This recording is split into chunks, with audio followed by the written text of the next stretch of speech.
I want to welcome Agile XRM to the podcast. I've known the people at Agile XRM for the past 12 years. I've seen how their business process management tool can add massive value to complex organizational processes in sectors such as finance and government. If you have complex processes or a need for dialogues on the Power Platform or Dynamics 365, take a look at how this BPM tool can add value. You can find them at agilexrm.com or check out the show notes for more details.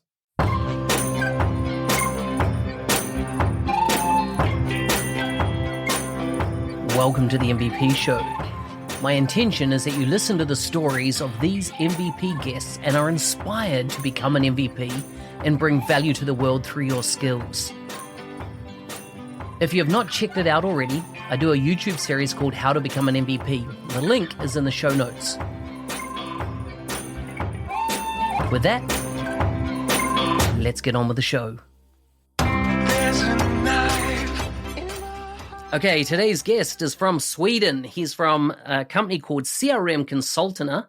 He's a Power Platform consultant. Now, the great thing about CRM Consultant, probably the number one Power Platform company in the Nordics, definitely in Europe. He is active in the community around the Power Platform. He runs his own blog as well as a YouTube channel.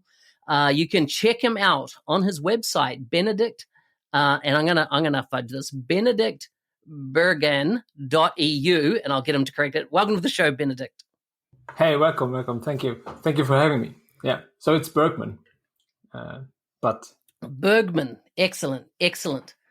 So you've been an MVP 1 year now. This is your anniversary this month, isn't it? Or January was last your anniversary. Month. Yeah, okay. 1st January 2021 was nice. when I got my MVP award. Yeah. Okay. And so 1 year on, I noticed that you joined CRM Consultant just before you became an MVP. Is that right?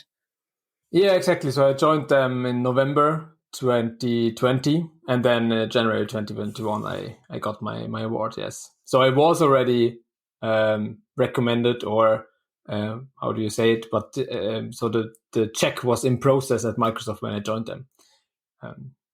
There was just some joke here in the Swedish community about that, because at that time, every MVP was working for CRM Consultant. So it was like, okay, to get an MVP award here in Sweden, you have to join this company. So now we have one or two others, but 5 are still there. Wow. So definitely the lion's share of MVPs in Sweden are at CRM Consultant. Yeah, so there's currently just one for CE, which isn't working there. The other 2 are for Business Central and F&O. Yeah, awesome. And of course, I know the founders of the company quite well. I've had dinner in their home. I've been entertained by them multiple times. They're such a great couple. But tell me a bit about you. And I always like to look at it with the 3 Fs: food, family, and fun. What do they mean to you?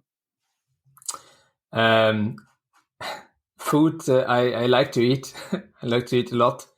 Always have been. Maybe started when I was younger. I started when I was 6 with gymnastics for 15 years, something like that. So 6 times a week training. So then you need to eat a lot. I still do that. Family. I have a wife and a son, 1.5 years. He is now. We moved to Sweden 4 years ago, coming from Germany, near Frankfurt. And for fun, I just bought an Xbox, actually. So it will be a bit more gaming on the console next couple of weeks at least. Other than that, my blog and, as you mentioned, videos. We climb. We try to climb at least. It's not working that well at the moment because of the small son. It was a bit difficult with him, let's say that. But now we try to start once a week climbing if it's working. Yeah. Okay, so when you talk about climbing, are you talking about full ropes and all the climbing gear, or climbing wall, or are you talking about climbing mountains? No, climbing wall, so rope and gear and so on. So at the moment, it's more like bouldering, so up to maybe 2.5 or 3 meters with a mat under it or crash pad under it without a rope. But usually we are more like the climbers, so ropes and gear, everything. Yeah. Yeah, nice. Good fun. I bet you it must use every muscle in your body, to get your anchor points and connected to the surface. Yeah, it does. And if you haven't done it in a long time, as we have done it now, so if you do it the first time and even the second time, you are sore like days after that, usually. So yeah, it uses a lot of different muscles. It's good training, I think. Yeah. So what made you move? So I take it you're from German descent, is that right? Yeah, And exactly. so what made you move to Sweden? Was it work? Yeah, it was work. So when I actually when I got to my interview at my company back then in Germany, it was Akando in Germany. I told my to be boss, so yeah, when my back then girlfriend is ready with her PhD, we want to go to another country just to gain some experience. And it wasn't possible with this company at the time. And it was like, yeah, okay, we will talk about that later. And then when we had our first like yearly meeting where we talk about what do we want to do in the future and salary and so on, I told him, okay, 2.5 years and we will be gone, because still it wasn't possible with this company, so I had to leave the company. And he was like, yeah, about that. Where do you want to go? And we were like, yeah, I don't know. We haven't talked about that much, but where do you want to go from Germany, like Austria or Schweiz, Switzerland? And he was like, yeah, what is with Sweden? Because that's where our mother company is from. And then I can hold you within the same company. And if you come back, you will be my team again.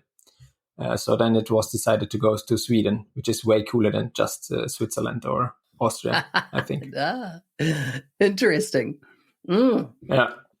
But how did you begin? Where did you start from an IT perspective? How did your career take this path to kind of where you are today?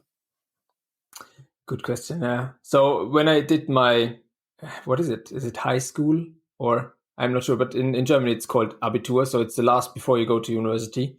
And there I already had like one of my focus areas was development, or computer science in general, network technique and development. So there I learned C++ back then, and I liked development. So I was okay. That's something I want to proceed. So I studied computer science after my military service and so on, and yeah, and then I moved on. Directly got to Akando back then because one of my old school friends was there already. So and he liked it, so I was like, okay, then I want to try that as well. So I moved to, or came to consulting then. And back then it was more like .NET development and a bit of Angular, JS and so on at the time, and it was a bit on and off with Dynamics. So we had some customers which had Dynamics on premise, 2011, I think, was it? But it was just hopped in and helped out a bit, and it was not like doing only dynamic stuff. But when I came to Sweden, they threw me into a project 2013 on premise. It was like, have you ever done something with Dynamics? Yeah, a bit. Yeah, okay, we have a perfect project for you. Here you are. Go ahead. So since then, I'm like only doing Dynamics and Power Platform and so on. Yeah. When you say you're doing Dynamics in the Power Platform, are you just doing model-driven apps on the Power Platform, or are you building Canvas apps? Yeah, so in the beginning, it was only model-driven apps, plugins, JavaScript or TypeScript, and the basic, like, what do you do from when you come from Dynamics side? But since a few months, I already or also built like Canvas apps and flows a lot actually.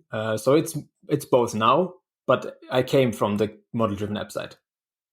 So that's also every time my first go-to place, because that's what I know and that's where I am comfortable.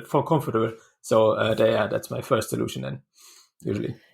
Have you created any apps for yourself or any automations, flows, etc., just to make your own personal life easier?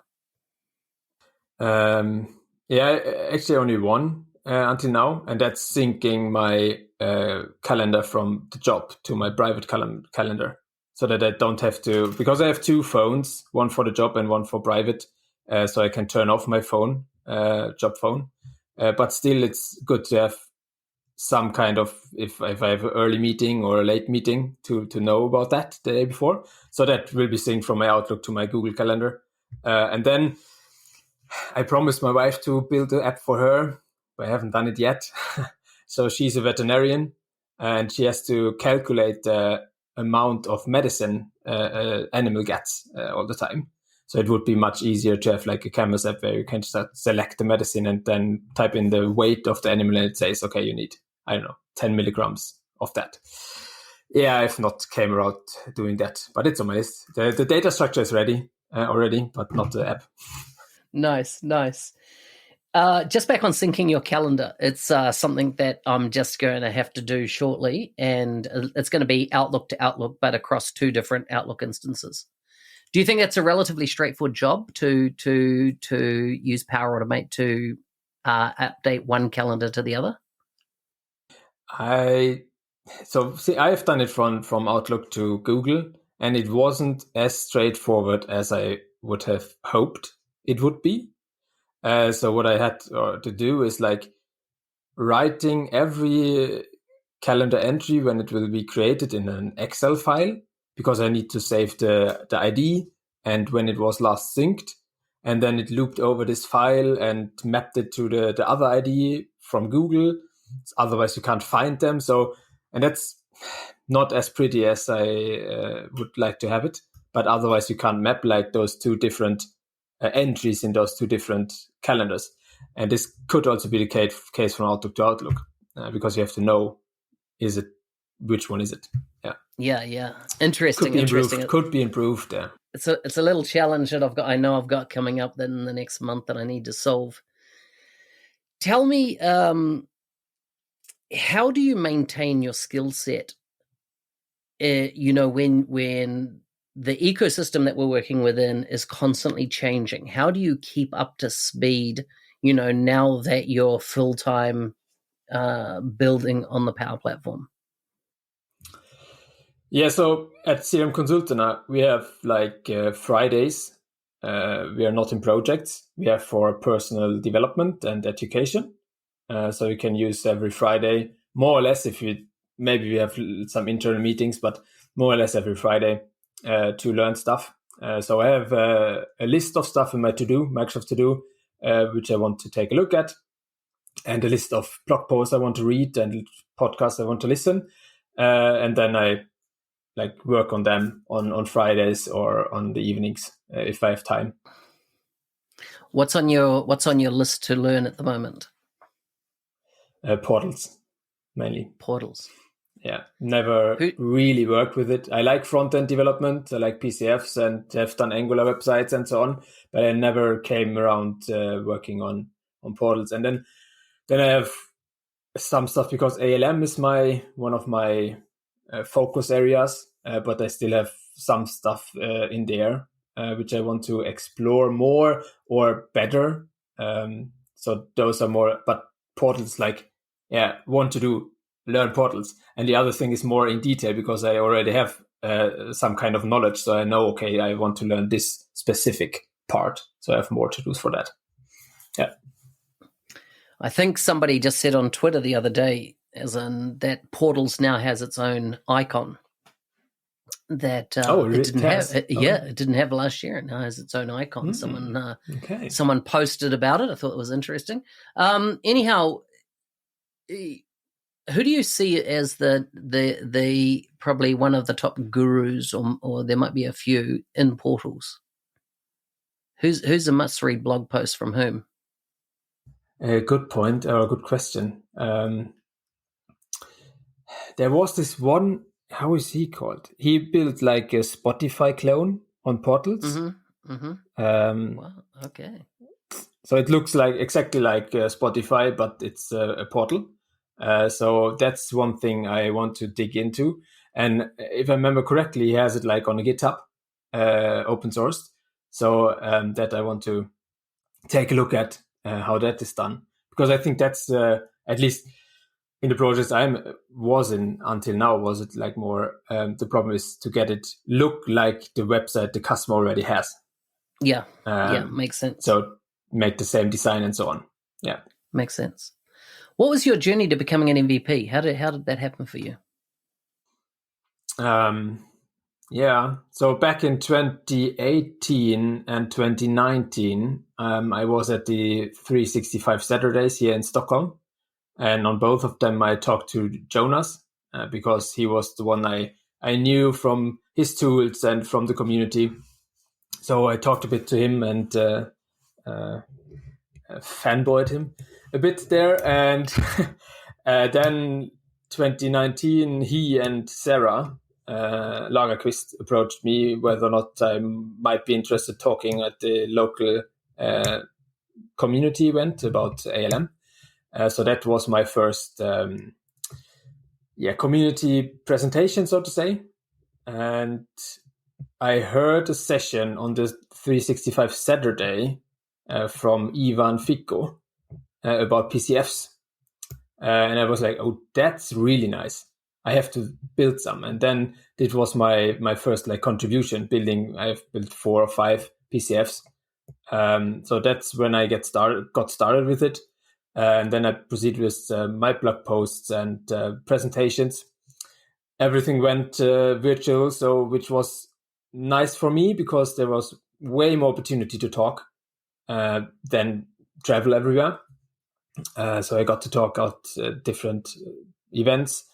But mainly it's my blog posts, I think, blog posts. So I proceeded with them. I was in your mentor challenge 2019, I think, together with Sarah and Karina. And one of my goals then was writing at least 1 blog post every month and so on, which more or less worked. So that was my journey. I like it. If somebody wants to become an MVP now, what's your recommendation to them? Based on everything you know, everything you've learned, what would you recommend they do? Yeah, it depends on what they like. So do what you like, whether it's talking at events, writing blog posts, videos, whatever, doing courses, or do what you like and do it for the right reasons. So don't do stuff to get an MVP. Do it, as mentioned, because you like it, and then over time the MVP might come. But otherwise, it's you might be it for 1 year and then you lose it because you have reached your goal. I like it. Benedikt, thank you for coming on the show. Thank you so much.